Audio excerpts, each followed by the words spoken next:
Yo, what's going on, everyone? It's Random951. I'm here bringing you a little bit of a different video, still Gundam related, but today I'm gonna be doing the top 5 favorite MSIAs in my current collection as of right now.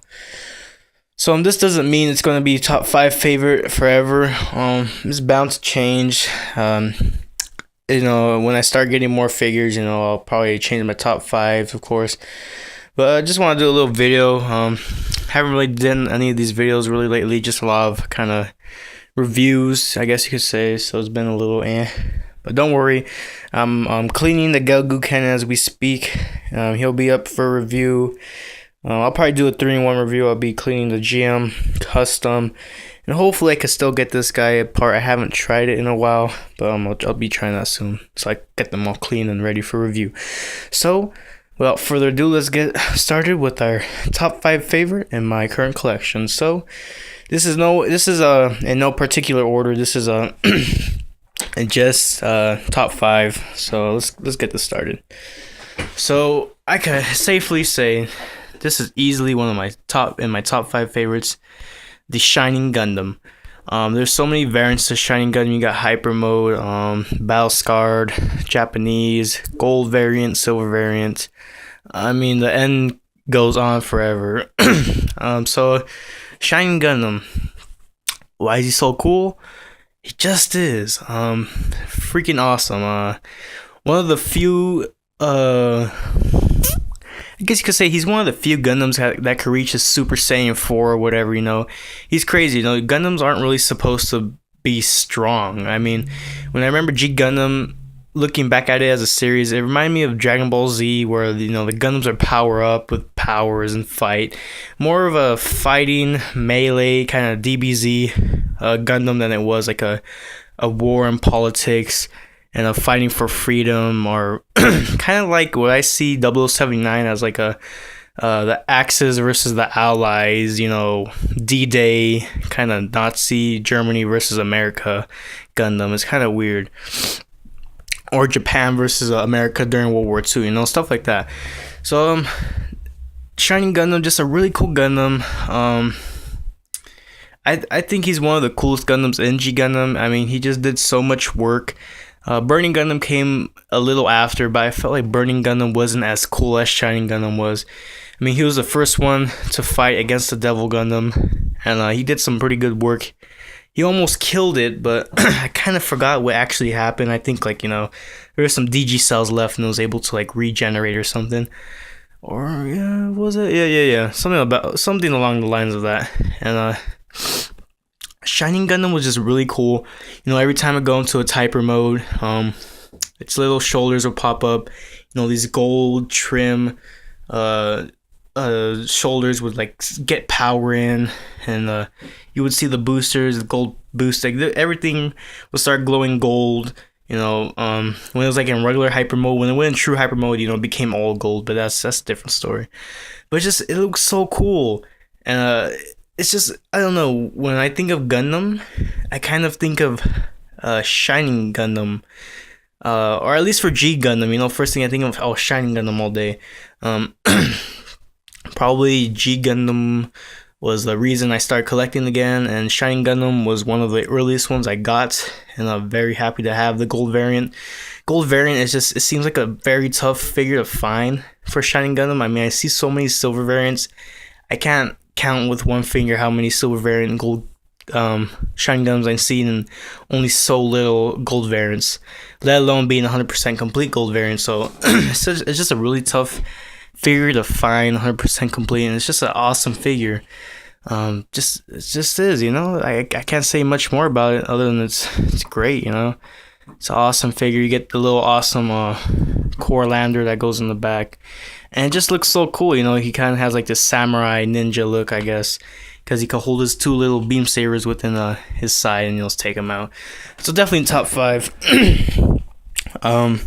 Take a look over here. We got the Battle Scar Shining Gundam. I just told you, guys, I love Shining Gundam, and I love the Battle Scar line. So just putting them, putting both in one world is just great. This is the Japanese variant, so it's a little different. but I like it more because you get the battle scarred gist of it with how it's missing some armor and how it's kind of broken, beat up, but it doesn't look like it's completely destroyed. I know it wasn't like that in the series. In the series, Shining Gundam basically got battered till it was just done. It was just done. But I believe that they should follow the line of it being battle scarred and not battle destroyed to bits. So it does have some battle scarring that's going to be there, not go away.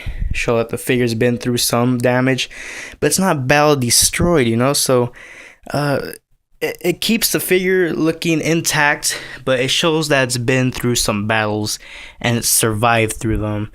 That's kind of my take on the battle scarred line. They shouldn't be completely destroyed.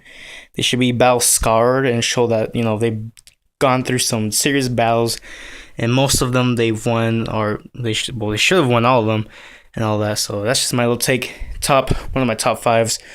Move on to some easier figures to explain. Desert Camel Zaku 2.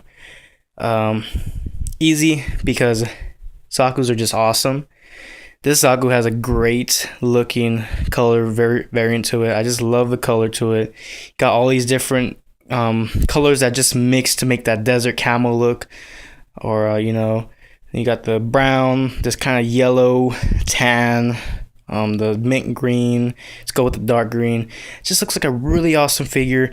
And on top of that, it's not just any grunt unit. It's meant to be a commander unit, meaning it's one of those top honchos in the Zeon army, giving the orders to his grunt unit. So it kind of shows that this Zaku pilot commanding this Desert Camel Zaku has some experience in battle. It's definitely a foe that's not easily taken down, especially when they're hidden in a desert kind of environment, giving it the upper edge with its color. So in my top 5, that's 3 of them. Next, I'm gonna move on. This figure, you know what? I was gonna say the Zaku one. It's definitely a cool figure. I think I like it so much because of its iconic Zaku 1 machine gun. But I think honestly, I'm gonna have to change my mind. I'm gonna have to give this one to the Kafir Japanese release. Now, the Kafir in general is just a really cool looking figure. I mean, he comes with a bunch of weapons. He has.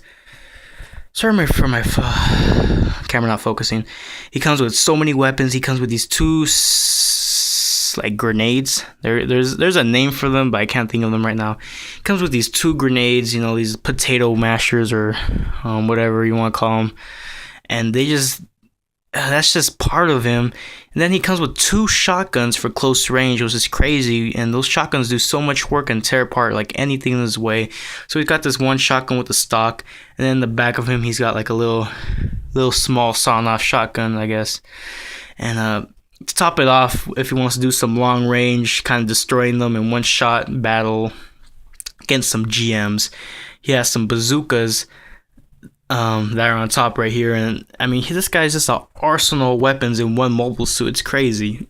And I guess hence the name of the Gundam era for the show, War in the Pocket. It just goes with him so perfectly. So Kafir, definitely an awesome figure, and the Japanese release is so much more better because of its better color variation, how they did it.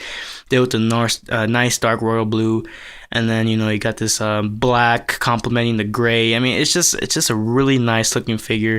If you guys don't have a Japanese Kafir and you have the Meg release, definitely try pick one up. They're just an awesome figure. I mean, there's not much more to say about them.